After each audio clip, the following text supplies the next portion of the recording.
News. I'm Juliet Litman. And I'm David Jacoby. We got so much to dig We're into. back. We are back. We've got some changes. We've got food news. We've got a lot of personal food news. 2 orders of business that I want to get to right away. What? Number 1, please call us. We love to hear from you. Yes. But I hope you're paying attention. We have a new They number. killed our phone number. That's how long we've been away. I miss you very much, Juliet. So glad we're back. That's kind of on producer Mike. He just should have called the number Wow. or made a call, but that's okay. Okay. To defend producer Mike, he got us a new number, and Stu is still involved. I know, but it's not even a New York area code. Here's the number, everybody. Are you ready? 850 Stu 136. Once again, 850 Stu 136. Great. Okay, so Give us that's a the call. number. Give us a call. You know, we want to hear from you, your personal food news. You got to make it good. Your queries, we're ready to answer. You're back to, you got to make it good. You're back to giving notes to the callers already. Not We're everything like has 2 minutes changed. into the 2.0, and you're already telling people that they need to be better. Yes, I am. A point of order number 2. Okay. You may have noticed I did not say, let's put 30 minutes on the clock. Why not? Because we're going to try to keep it to 30 to 40 minutes. We will keep it to 30, 40 minutes. I don't like very long podcasts, No. even though The Ringer makes very long podcasts. What? But we started doing food news back in the early 2010s, which is such a crazy thing to say, but it's true. In the middle of our previous reality TV podcast, The Right Reasons. And so we had a timer to make sure we didn't go on too long. We don't need the timer. And we were always going over anyway. First of all, this is news to me. We did not discuss this in advance. I Yes. like the timer. Yes, we did.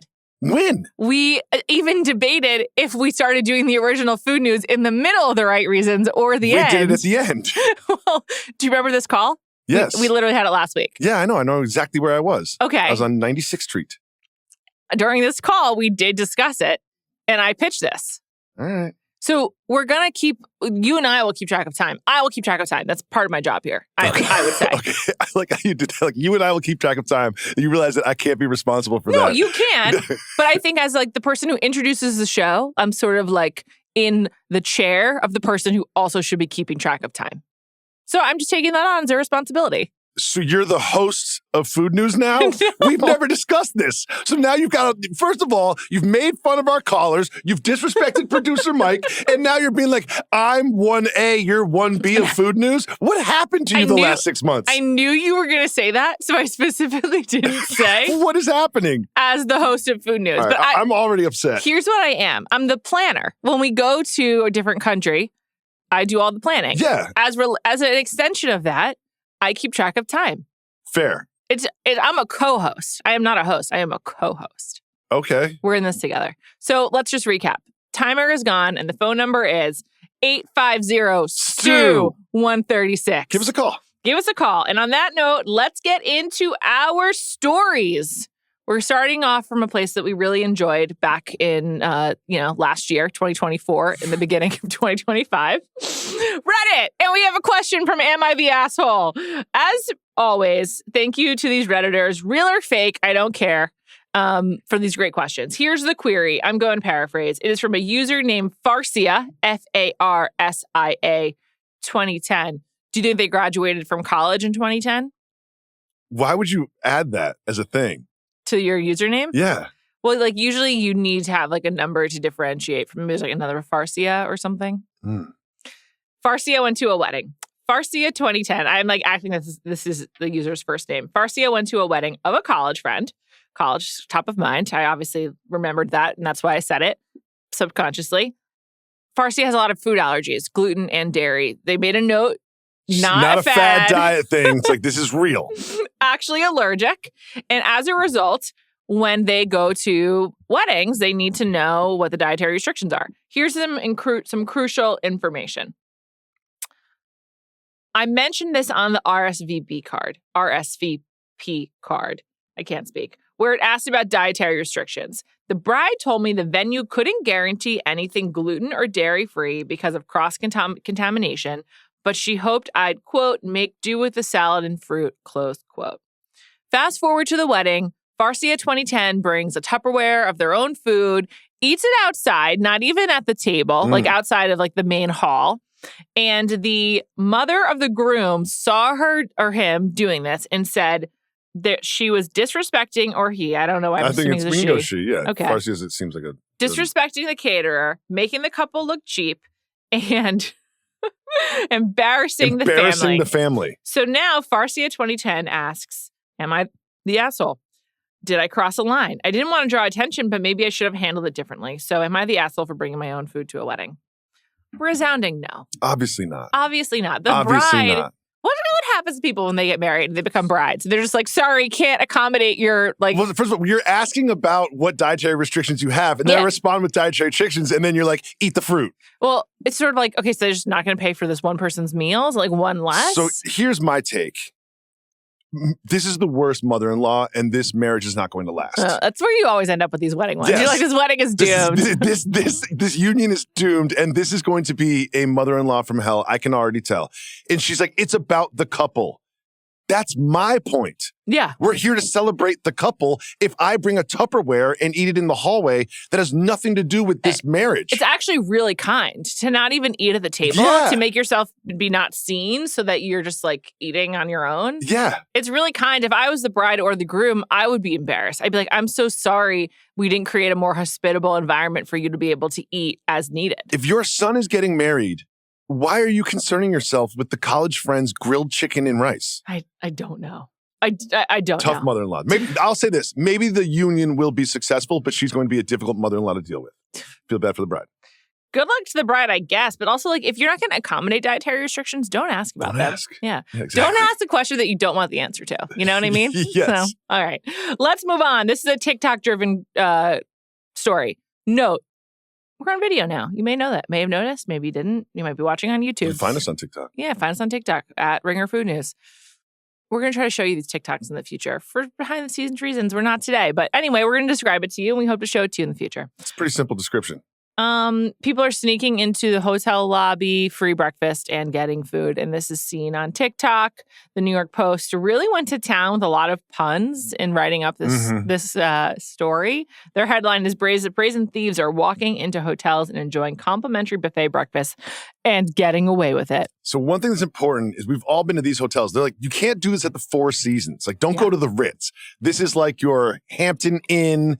You're sort of like... Apparently the Marriott Aloft. Which yeah. sometimes is nicer than I would think you could get free breakfast from. But yeah, but then this article, this long write-up raises a question.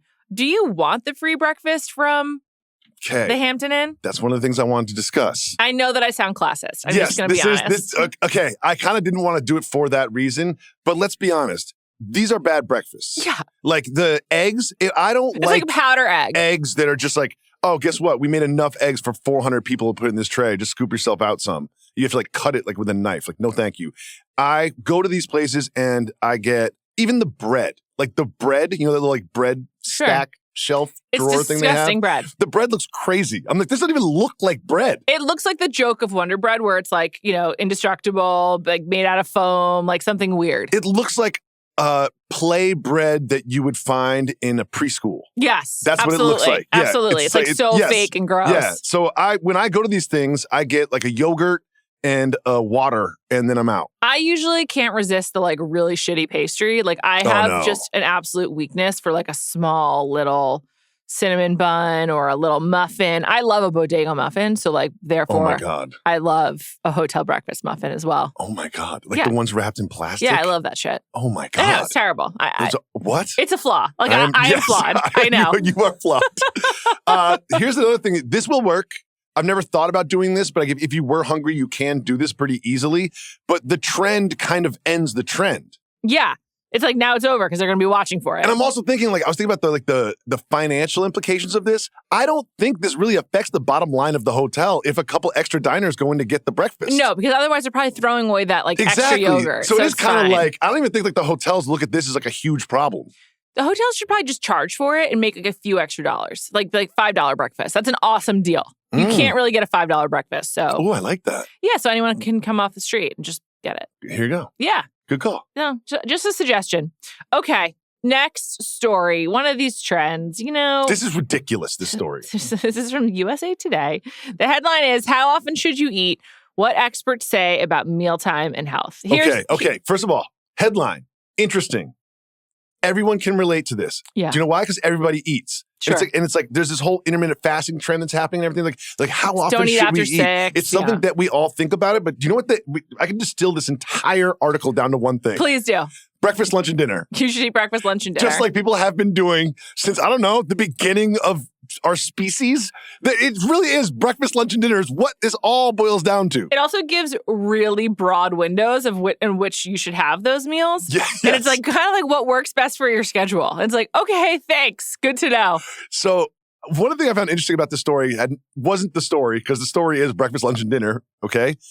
I was on this website, and the ads in the middle? This website is USA Today. Yeah. One was for intermittent fasting.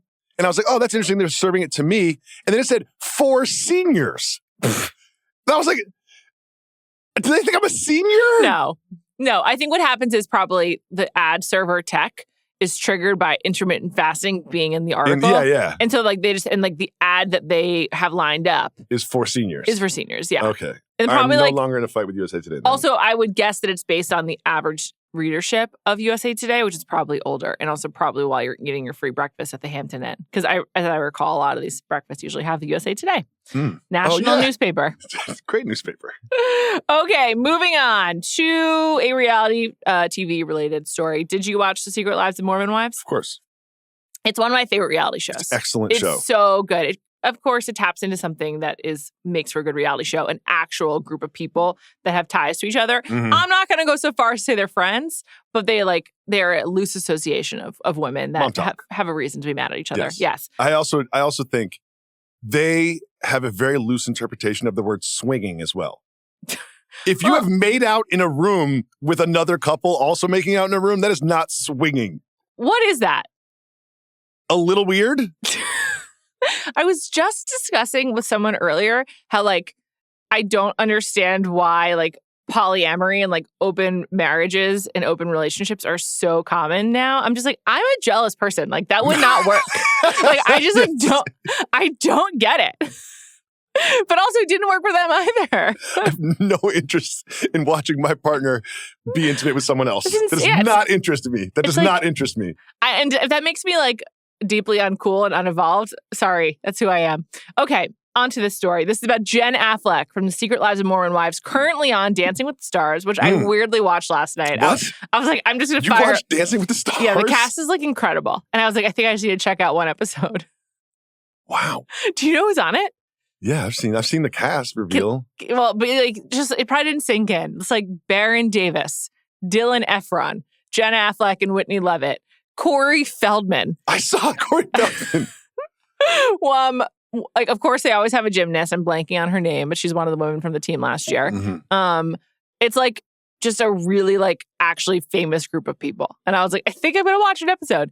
Anyway, Jen Affleck is also doing Dunkin' commercials, making fun of herself, and also Ben Affleck. And so this is another... This headline from today.com, as in the television show, which you can watch in the morning, says Jen Affleck from Secret Lives of Mormon Wives pokes fun at Ben Affleck and Dunkin' ad. And I actually quibble with that because in the ad, she calls herself the value Affleck. And that is true. But she also says, expecting my cousin Ben. It has come out they are not cousins. They just say that. So this is important to note.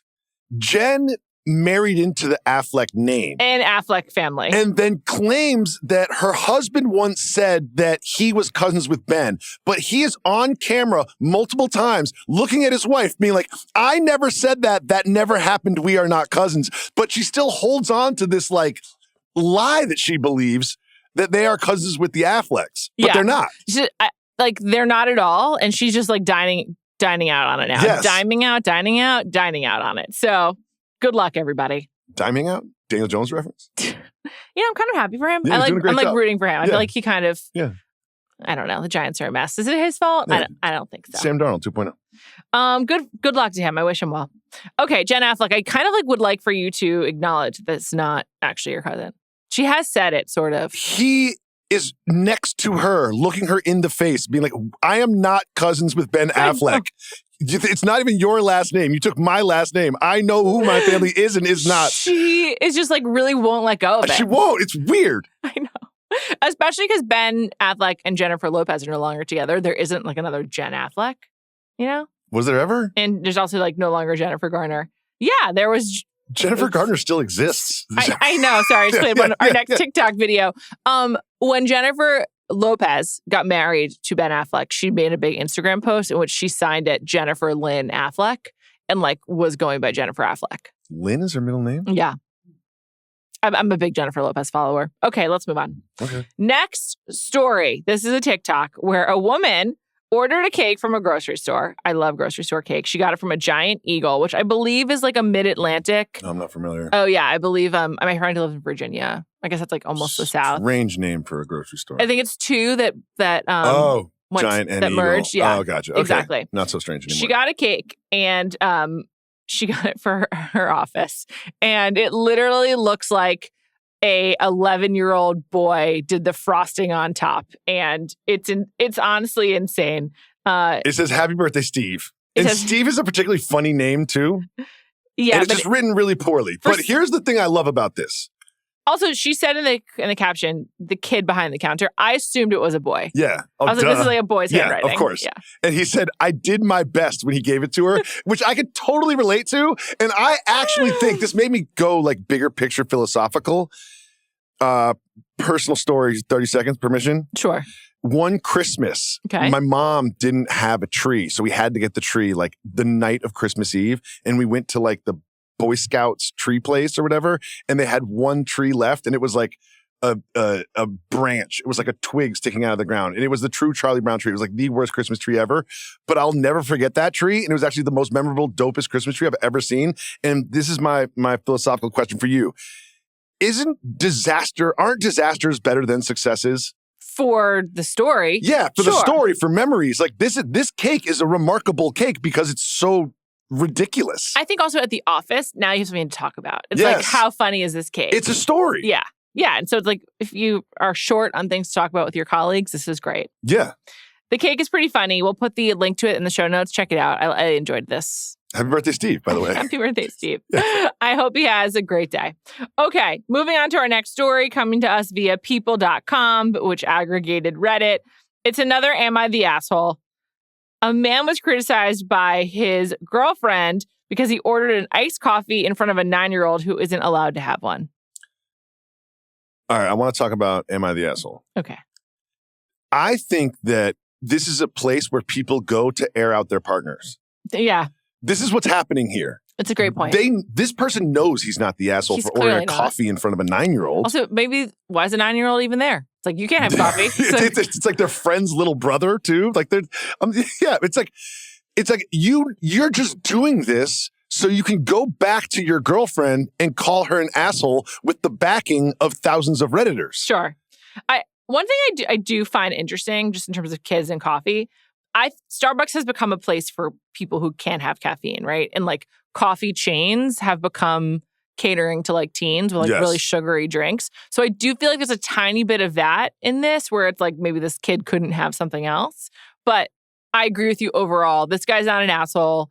People just like need a place to get confirmation with it, like from their relationship. So they can go back to their girlfriend and be like, guess what? You're an asshole. And that's just not me saying it. Look at the comments on this Reddit. If my boyfriend took our disagreement to Reddit and then like try to like bring the receipts of showing the commenters, I'd be like, well, we're done here. Yes. Have a great life. You can have Reddit. Go away. Yeah. And I'm moving on.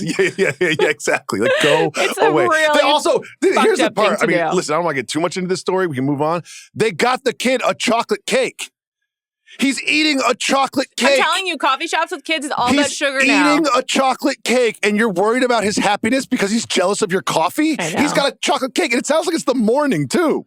What is the proper age for a kid to start having coffee? I heard you have kids, so I was wondering if you know. Oh, I don't know. Do your kids have interest in coffee? No. Coffee? Quincy, no interest. Coffee, beer, and cigarettes are like staples of American life that all are like objectively disgusting. beer and cigarettes less staples than they used to be. It's interesting. I'm trying to think about like what has replaced Yeah, I read them. all those trend pieces too. Yeah, we read them here on Food News. Yeah, kids hang at Starbucks. Yeah, I know. And they get like berry chiller, that's whatever. The thing is, but I get my kids like refreshers or whatever. And, I'm so like, much wait, sugar. there's also caffeine in them. Oh, So interesting. I'm giving my 9-year-olds, did I mention I have kids? You have kids? I was on Cape Cod all summer, which I'll come back to. And there's a local coffee shop called the Chocolate Sparrow. There's not a Starbucks. There's one in the grocery store, but there's not a freestanding Starbucks. And I saw it filling the same niche. And I was just like, so like teens and kids just expect to get like a kind of caffeinated sugar beverage from their local coffee shop. It's kind of a problem. I think it's bad. Teens can't go to bars. Right. And they can't go to sit-down restaurants. Right. So they go to Starbucks. I guess so. And they probably make money off them too. So. Yeah. Well, I've read that Blank Street Coffee, 50% of their business is matcha for teenagers, basically. Like sugar matcha drinks. Oh. Blank Street's fucking everywhere. Okay, let's move on. Next story. It's a follow-up. We talked about this Nigerian chef. Her name is Hilda Baki. She makes jollof, and she was going for a record. She tried to make the largest pot of jollof ever. And Well, she did. She did make it. And then the pot broke. They were using a crane to lift the pot, to weigh the pot, and it broke. It was 8,800 pounds. So you famously had never had Dr. Pepper until like 2 years ago. Yeah, on the spot. I've heard about jollof rice my entire life, adult life, but I've never tried it in my life, and I think that's a future taste test for us. That sounds great. I want to note that I also am not a jollof expert by any means. However, I believe it's just a staple of various African countries. Yes. And so different countries have different style varies. of jollof. Yes. Yeah, so it's not just like jollof is like, it's sort of like, you can't do it once. it's kind of like curry. Curry is not one thing. It's like a type of preparation. Yes. It's similar with jollof rice. So maybe we We'll could do a flight. We'll do a variation or multiple variations of jollof rice. Yeah, maybe we also could get test. some kind of expert to talk to us about it to learn. Well, since you're the host of the show, That's you not what can I make said. those decisions. I'm the timekeeper. Since you're the host of the show. Oh, now you're the timekeeper. Yeah, and I'm moving us along. Good luck with your next attempt to break a record, everybody. Also, kind of a follow-up, perennial interest. Long story came out while we were off in Philly Magazine about all of the beef heists. So we've covered, if you listen to Food News, we've covered the cargo heist in Philadelphia to the point where we've had conversations like, is it too much? Yeah. Like, are we doing this too much? Like, are we going back to this well Have we too gone too often? hard on Philly heists? Yes. And this is now sort of confirmation of our interest, because this is a 7,000-word article about it's really fucking long. A detective named George Ackerman, okay? Former truck driver himself, who was the victim of truck driving heists, who then took the police exam and is now a detective lieutenant who's solving truck driving heists. I'm really surprised you didn't try to call him. I assume you didn't. You love to call the police. No, I do not love to call the police. But when they offer a number after the end of a heist, I will call as research for the show, which I am a co-host of. I also just want to know, I don't mean like call the police on somebody or like call them in. I love to call the police. Just call the non-emergency number to speak with a police person.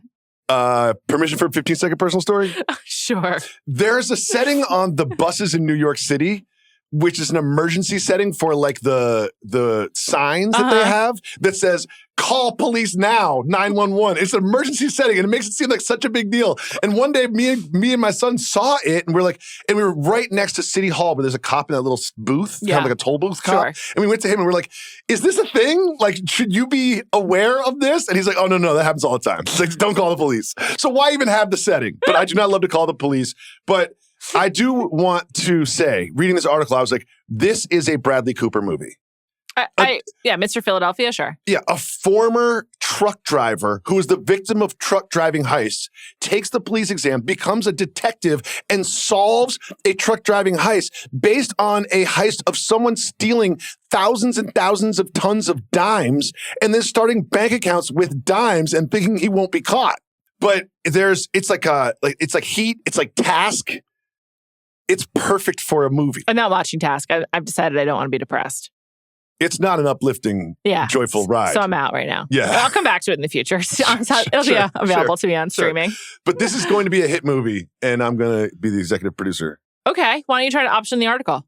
That sounds like work. Anyone else you want to be in the movie other than Bradley Cooper? Scarlett Johansson. Okay. Have they been in movies together before? I don't know. So. I just think she's hot. Yeah, she is. I think she's like universally acknowledged as hot. I agree. Yeah. For some reason, I was thinking of Barry Keoghan, the Irish actor. I feel like he could like be a truck driver.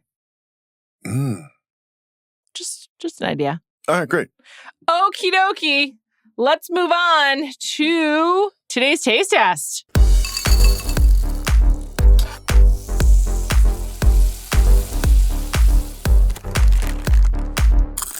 It's our taste test, everybody. Thanks to producer Mike for setting us up. Wait a second. Do we do personal food news before the taste test or after? No, we do it after. Okay.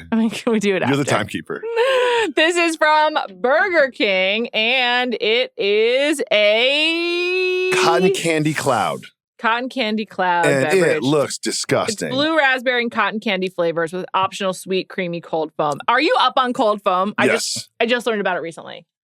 It's basically sugar foam. Yeah, it's sugar foam. And but you do it instead as we were talking about earlier about refreshers and Starbucks and teens and things, like Burger King is trying to get into that sort of like sugary, bright color drink mix. And they're also are we going to share a straw? Yeah. Okay, cool. They also have Cini Minis, which is the Cinnabon menu. And it is a warm, sweet, irresistible cinnamon bite, which as I told you before, I love a fucking bodega oh my God, these muffin. things are adorable. And this is the kind of thing I would love to get at a free breakfast. Like, I know I'm going to like it. There's no question. It's first of all, imagine someone put a Cinnabon in the dryer and it came out like 1/8 of the size. Yeah. It's like everything should be smaller. We've already discussed this. It looks great. It also looks a little undercooked. Like yes, it does. Which I also think sounds good. Like it's really? Like when you leave the Pillsbury, you don't do the Pillsbury like what are they called? Croissants or biscuits for long enough. Like this looks great. Okay, I'm gonna taste the beverage first. Okay. And then I'll hand it to you. Great. I'm gonna mix it up a little bit so that we get some foam into the because with the straw is gonna go to the bottom, so you're not gonna get the foam really. Oh, great straw technique. I'm shocked to say. Don't you dare. I can tell from your face that you like it. You're just lit up. What are you doing? This looks disgusting. It tastes like a Slurpee from 7-Eleven in the best way possible. I'm shocked because I hate cotton candy, but I think that's actually really good. It's not even too sugary for me. This is not too sugary for you. Taste it again. I want you to remind yourself. Maybe I got mostly foam. Yeah. Taste that again. It looks like antifreeze, and it tastes... Do you like a Slurpee? It tastes like a blue raspberry flavor pop that was never frozen. I have a nuance. I like the blue raspberry better than the foam. It's disgusting. Do you like Slurpees? Yes. That's not a Slurpee. It's like a Slurpee. No, it's not. Yes, it is. No, it is not. I like the texture. This has been sitting out for a little bit. I like that it's not like super frozen. I like it. This is not it. All right. I'm having one of these little buns. Oh, my God. So it's sort of like the cinnamon's like popping out. Nope. No. This is objectively crappy, and I like it. It's good. No. What about in the car in the middle of like a road trip? Hell no. Where are you going to go instead? No, not there. No. I'm trying the icing. I think something's wrong with you, Juliet. I like really junky food, like junky sweets. Yeah. It's like this reminds me of too childhood. much sugar. I love it. It's too much. It is way undercooked. They did not. This is undercooked. I know it's bad, but I like it. That's fair. I can't disagree with you about things you like, even though I have to do that often. You try so hard to do that. I know. Did you just learn that? Mm-hmm. How is that like some growth over the past 6 months? Can you say that again? No. That's honestly shocking. And like maybe the nicest thing you've ever said to me. I didn't say anything nice to you. Just by admitting that you can't disagree with my personal preferences, we have just made a giant leap in our friendship. Oh, I'll leap right back. Okay. Let's move on then. Yeah, let's move on. Personal food news. Personal food news. We got a lot to catch up on. Juliet sent a text to the food news group being like, listen, we got to save a lot of time for personal food news because I have a lot. You do not have to cram 6 months of personal food news into one pod. How are we doing by timekeeper, by the way? We're doing well. It's been about a half an hour, so we'll keep going. All right. Just, I need like 3 minutes on my personal food news. Okay. I have a lot of announcements. Okay. You're the timekeeper and the host. I'm just an analyst. As I mentioned, I lived on Cape Cod over the summer, July and August. It was phenomenal. If you ever have the opportunity to live on Cape Cod for an entire summer, I recommend it. Beach Juliet is the best Juliet. It was so great. My mom made dinner a lot. My mom was living with me, and my dad That's too. your personal food news. My mom made me dinner a lot. Chef Benny G. She introduced a type of chicken that I don't usually think I like. And I'm now a voracious chicken eater. My mom was making chicken thighs all summer long. Sometimes grilled. My dad would do the grilling. My mom would do the prep. Sometimes on the stovetop, in a pan. But like I came to crave it. Like when there was chicken leftovers in the refrigerator, I'd be like, "This is awesome having this for lunch."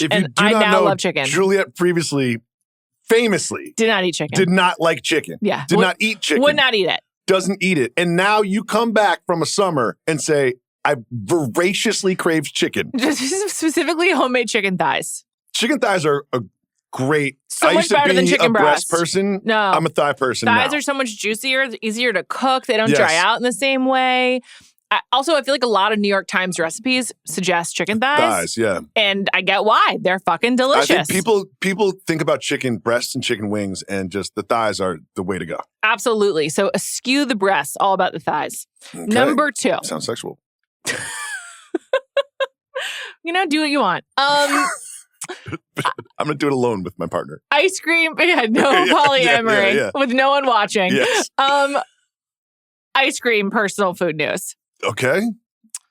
I've never I've never really bought into the stunt flavors from Van Leeuwen. I've always been like, ketchup ice cream. Yeah. I don't care. Yeah. For some reason, I felt compelled to buy the lemon poppy seed muffin ice cream by Van Leeuwen. Why did I feel compelled? Yeah. I don't know. I think it was a really nice yellow carton. I just don't know. Good packaging. I bought it. Do you like a lemon poppy seed muffin? The answer is yes, but like I always say, it's like pistachio ice cream. Like I do like it, but there are just better options. It's not in the muffin power rankings. It is 6 or 7. In the bodega, it's a top muffin for me. At the bakery, it's a top muffin for me. I love them. Okay. I would say the bodega number 1 muffin though is like chocolate chip. Like it's just not a muffin. That's cake. That sounds great. It's cake. Yeah. I bought this ice cream. It tasted so much like a lemon poppy seed muffin as ice cream. It was perfect and delicious. It also had a lot of calories and fat. So I wouldn't say you should sit down with the carton, but it was so good. I have thought about it every day since I ate it. Say that again. I have thought about it every day since I ate it. I can't find it in New York. It's not common. Every day since I ate it? They're not serving it at Van Leeuwen's scoop shops, and I've checked 2 so far. It is like the most... You've not thought about it every day? Yeah, I have. Yeah. Every single day? Every night, I'm like, I wish I had that ice cream. Wow. It's so good. If you like a lemon poppy seed muffin, I don't know that it's for everyone, but if that's like a flavor profile and experience you like, it is so good. And it has chunks of muffin in the ice cream. Oh. Really successful. It just really works. And so I am now an ardent Van Leeuwen believer. I'm like, yeah, Van Leeuwen knows how to do it. They do it right. Wow. I know. I told you I had a lot of updates. Okay, what's next? The next 2 are just sort of like, one's a recommendation if you live in New York, and one are coming to New York, and one is a topic of discussion I'd like to participate in with you. What a tease. The recommendation. For about a month, every day around 5:30, I went to this Roman pizza place that opened in Park Slope called Impasto. It's so good. I had it for dinner for a month straight. Just like a regular, it's like a square slice. It's kind of like a focaccia type of base. It's Roman pizza. It's not a New York slice. And it had tomatoes and mozzarella cheese. And it was it felt a little bit lighter and was smaller than a New York slice. It's not the same food, honestly. They're both called pizza, but they're not the same. Yeah. It's called Impasto. It's so good. I've always loved Roman pizza, so I feel so lucky to live near a Roman pizza shop now. Great. And I just had to mention it because I love it so much. Also, it started and run by Italians. Not Italian Americans, Italians. And so it's fucking legit and really good. So wait. So this next topic is a topic of discussion that you wanted to have with me. Yeah. Is it going to hurt my feelings? No. Okay. Not at all. What's your ordering it app of choice? My ordering app of choice? Yeah, for takeout or ordering delivery. Delivery app? My default setting is Seamless. Okay. Seamless, DoorDash, Grubhub. Mm-hmm. All owned by the same company, right? It's ridiculous. I think that DoorDash owns Caviar, I believe, and Seamless and Grubhub are the same. Do you keep the notifications on at all times for your delivery apps? Yes. Okay, I did too until about a few days ago. And I was just like, when I have ordered in, I will check the app to see where the food is. I'm so glad you brought this up. I actually cannot believe how many fucking push notifications these delivery apps send. Thank you. I didn't even know I hated this until you told me I hated this because I fucking hate this. I was really getting sick of it. And I was like, I will let you phone. know. This is it. Our relationship is I will communicate with you when I want to. You don't communicate with me. Yeah. And like, I know when I've ordered in. So I will check the app. I do not need ongoing. You to adjust salad for me right now. Yes. So here's the worst one. The worst one is Yelp. Do you have the Yelp app? No. I mean, I have the Yelp app, obviously. There's one ramen place in my neighborhood that uses Yelp for putting yourself on the wait list for a table. And so I had notifications on for that because I did want to be I wanted them to proactively tell me when my table was ready versus having to continue to check. The Yelp notifications are just like constant. I'm like, well, I'm just going to have to forfeit. I won't be going to this restaurant again for a while, honestly. It doesn't really fit my lifestyle anymore. And I'm like, I guess I just won't. I'll just have to figure this out in the future. These like dining adjacent, it's not even like doing the dining on the app or the recipe. They're like kind of like dining adjacent or dining facilitators. I don't need your notifications. Please back off. I've learned over time that turning the notifications off is one of the more freeing things that you can do with your life. I get so few. I only get like communications, like WhatsApp, text. I don't even do WhatsApp. Oh, well, I use it a lot. Also, I get daily pictures of my son at daycare on WhatsApp, so I need to know right away when those come in. But first of all, I'm so proud of you. We're like 30 minutes in. That was your first Micah mention. Thank you so much. I'm so proud of you. Thank you. Thank you. You're welcome. I don't know why I said thank you. Thank you. Anyway, I'm glad we're aligned on this topic. It's just too many. It's too many notifications. They did it to me yesterday. Also, like, you don't need to be reminded that like Seamless exists. I think they geo get me too because I'll be like near a place, right? And it'll be like the time of day and the location. I don't like my phone being also, like too up in my shit. If you're near it, you're not ordering in. Yes, so it's sort of like you actually need to. It's the opposite. You need to know when you're far away. I can't wait to get my next one so I can turn it off. I actually went. It's like kind of hard to turn off notifications on an iPhone. You have to like go to like settings, notifications, and scroll through all the apps and whatever. Do you know what I did? What? This will change everyone's life who hasn't figured this out yet. Maybe I am the asshole. There's only that everyone else knows this. Okay. On Instagram, if you click the right buttons, you can turn off the suggested posts. Oh yeah, I know. Yeah, and they only let you do it for 30 days. Then you do it again. Because I was scrolling. I was scrolling, and I was like, it's like for every 5 posts I see, 1 is someone I follow. Yeah, it's really annoying. It's ridiculous. It's really, really annoying. It's ridiculous. Agreed. And like, if you want the sort of random experience, go to the Reels tab. Yes. Just start swiping away. But if you are listening to this, turn off your notifications. Turn off your notifications from everything. Everything. And also check when you want to check. You click the right buttons on Instagram and you do not get the suggested posts. This concludes my personal food news. Over to you. All right. Did I deliver? Did it live up to your expectations? It'd be weird if I said no. Did I deliver? Pun intended. Oh! Actually, unintended, but it worked. Oh my God. Oh my God. Okay. Keep going. Don't answer. Just keep going. Wow. Your turn. I'm reeling. Okay. I have a friend named Lucian who has a thing called Mobadenga, which is a bunch of guys who play pickup basketball together in Brooklyn. Been doing it forever, right? At Reese Park, yeah. At Reese Park, there is a tournament. They have a tournament, 3-on-3 tournament. It's a wonderful event. Families come. I have a team. We play. It's so much fun. We go to the beach afterwards. It's one of my favorite days of the year. I noticed you didn't win this year. We never win, but we made the playoffs this year. Congrats. There are much better basketball teams than us, and we made the playoffs. Okay, I'm happy for you. Only 4 teams make the playoffs out of 10. Great. Long story short, to get to the personal food news is I've always been curious about AG1. Oh. AG1 is athletic greens. And it's like this powder that you drink a little bit in the morning. Former podcast sponsor. I don't like all over like men's podcasts. And so I went there and they had like an AG1 sponsor that had an AG1 truck. And I was like, perfect. Now I will be introduced to this product, right? Mm-hmm. So I've always been curious because I love green juice, but I just don't want to make or buy green juice. Did you really think AG1 was going to bring you the green juice experience? Yes. It does not. I know. But I love it. Let me tell you why I love it. That you still love. So I've been using it is a weird word. I've been drinking it daily for about... I'm on AG1? I'm on AG1. I do AG1 every morning. I do it. But what it does for me is I'm not a breakfast person, really. my stomach doesn't want a ton of food in the morning, but this is a perfect breakfast for me because it's not green juice. It's more like, it's more viscous than you think. It's like basically a protein powder drink, but but just like it's got probiotics in it, and it's like my wife is like, well, how does it make you feel? Like it's not like crystal meth, you know what I mean? It's not like doing testosterone. It's like now I'm a new person. Creatine's really in these days. Yeah, but it's like it makes my stomach coated really nicely in the morning. And I absolutely love it. And they also have AGZ, which is for night.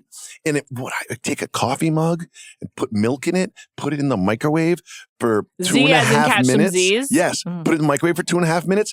And the AGZ, I had no idea. It's sort of like a chocolate flavor, like a berry chocolate flavor. And it is fantastic. They are not paying me to say this. I absolutely am on the AG1 train. Okay. Congrats. I'm on it. I'm happy for you. I have 2 other quick personal food news. Okay. I'll go quick. Me and my wife went to dinner for our anniversary. Okay. Okay. Where'd you go? I will not say the name of the restaurant. Oh, they must have fucked up. It's Robert De Niro adjacent. Okay. And so they brought out our Caesar salad, and I cut the Caesar salad, and a bug crawls across the plate. A small bug, but noticeable moving bug. Was it in the plate already? On the plate, yes. And I mentioned this to the server. This is what I want to ask you, right? Did you get a free meal? I mentioned this to the server, and the check comes, and they're like, we comped the Caesar salad. What? Just the salad? Just the salad. That's absurd. What do you do in that situation? You say, while I appreciate that, I was expecting my whole meal to be comped. How do I know that nothing else had a bug in it? I went to the manager, young, in his 20s, but he's wearing a suit. Do you think he made the cake? A pinstripe suit. Happy birthday, Steve. Yes, it's Steve. It was actually Steve. And he came by, and I said to him, I am happy to pay for whatever you think is appropriate. But if I were in your spot, I would have done more than just comp the salad. I think that's a really good way of handling it. Yeah, I thought so too. I was proud of myself. And of course, he came back, comped the entire meal, and I gave $100 to the server. Okay, great. Also, I would say it's really nice of you to give that big tip, but you just like to give big tips. So I'm a big tipper. I'm not even sure you wouldn't have done that anyway. I'm a big tipper. Yeah. I'm a big tipper. I got the whole meal You're for free. like the Big Dipper, but a big tipper. And this is also on the heels of me going to a fancy Mexican restaurant, not a Mexican restaurant, a fancy Mexican restaurant, and my wife getting a grilled chicken salad, and the grilled chicken was underdone, pink in the middle. That's tough. And they just comped the salad. So after that experience, I was like, no, this isn't okay. You poisoned me. Sorry, just one note. I think that might be on you guys. Why are you getting a grilled chicken salad at a fancy Mexican restaurant? Hold on, Juliet. They undercooked the chicken. Yeah, that's they poisoning undercooked you. the chicken. It was pink in the middle. You could die. That's poisoning and then you. you're like, oh, it's on you guys? Well, it's not on us. They put the salad on the menu. It's a really lunchtime. Disappointing order at a Mexican restaurant. I'm sorry. Oh my God. Only you could be like, they gave us a pink. It's like a rare steak. That's a wild order. No, it's not. Okay. I think pumpkin seeds were involved. It was a Mexican flair. Okay. I can't believe your takeaway is that's on you when they undercooked chicken and served it to us. I think that's a really bad order. Finally, my last personal food news is me and Quincy went to Philadelphia, and the cheesesteaks at Pat's and Gino's are some of the worst cheesesteaks in the entire city. I swear to God. Wow. So you're you're high in Philly one moment, casting a movie with Bradley Cooper, and then you're out another. No, we had very good cheesesteaks at other places. I see. But it's kind of like going to New York and getting like a pretzel from like a vendor in Central Park. It's like Michael Scott going to Sparrow Pizza. Yeah. I was like, we went on like a cheesesteak mission, and those were 2 of the worst cheesesteaks that we had. All right, noted. Yeah, those are my personal food newses. All right, everybody. How are we doing, timekeeper? I feel like this is an hour long. We're over. Yeah. I'll do better next week. I might not be here next week. You please don't order a chicken salad again at a Mexican restaurant, or your wife, and I will do better with the time. She's upset with you now. I'll send her a text. Let's hear from our caller, Joe from Des Moines. Hello, my name is Joe, and I'm 11 years old from West Des Moines, Iowa. My question is, what is your favorite school lunch or weird one when you were in school? My favorite is a walking taco, and the weirdest is a teriyaki ramen bowl. Jacoby, I know you have kids, so theirs is good too. Love the pod. Bye. Well, I just got owned by Joe, too. I mean, it's one thing when you make fun of me for saying I have kids too much. See if I can trade Micah for Joe, because I think I love Joe. I love Joe. I love Joe. Teriyaki ramen bowl at school lunch is wild work. That's a lot of work. Do you think he's getting that at school or is he bringing that to school? No, he said it's school lunch. So I had the same school lunch every day for about 10 years. My dad made it for me every morning. Oh, that's weird. So I guess that's my weirdest. What was it? Ham and American cheese with mayonnaise on white bread. Oh, yeah. That's a classic. Delicious. That's delicious, yeah. When I got to high school, my dad sometimes still made me lunch quite frequently. We added some variety. But at the Bronx High School of Science, I wouldn't say the lunchroom food was amazing, but there were two things there that like were really good. Oh, two were really good. One was like a regular thing to eat. The other was like special. The really good thing was they had very good beef patties, like Jamaican beef patties. Oh. They were really good. Yeah. I don't know if they still have them in the Bronx High School of Science, but they were very good. And then the other was I used to like do a lot of like weird, like make up our own celebrations, kind of the equivalent of like trying to have like a live stream on YouTube and have people really care. I'd be like, let's celebrate this or whatever. It led to like having very extravagant birthday parties for Mary Kate and Ashley Olsen on June 13th every year. What? Let's move on. What? It's fine. What? I know. I was weird. I may still be weird. That reminded me is one year, the way we celebrated was getting the absolutely delicious slice of cake from the Bronx Science lunchroom. And like really just was like obsessed with this cake. It was so good. Shout out to Joe in West Des Moines, not just Des Moines, West Des Moines. I love Joe. I love Joe too. Joe, if you come to New York, we'd love to have you on the pod. Yes, please. With your grown up. Yeah. With your grown up. One of my discoveries in elementary school with lunch was that we would have hamburgers on Wednesday and then like chili on Thursday. And I started connecting this around 5th or 6th grade. And I was like, oh shit, you're repurposing the hamburger meat for the next day. They would repackage. So it would be like hamburgers on Wednesday and then like Sloppy Joes on Thursday. And when it came together, I was just like, oh my God, they're just repurposing yesterday's lunch and remixing it and giving it to me today. Oh. That is one of the weirdest I think school that's lunch tough at stories lunch. At home, of course, that's a totally fair game. But at lunch on a mass level. Don't love it. Joe, I hope that's not happening with your teriyaki bowls. He's going to private school. Teriyaki bowls? I need some follow-up. I need to know if Joe's parents are making the teriyaki bowl or if that's being served at school. I also want to say, Joe, I apologize for all the curse words. I love that you called, Joe. Thank you so much. Yeah. I hope your school year's off to a great start. Don't look at your screen. Okay. Before we wrap, do you remember the number? 850-STEW-136. We did it. Woo! We're back, baby. We're officially back. Thank you to our producer, Mike Wargon. Please give us a call. 850-STEW-136. We'll be back next Friday and every Friday thereafter. Jacoby does not like to take weeks off. Thanks for listening.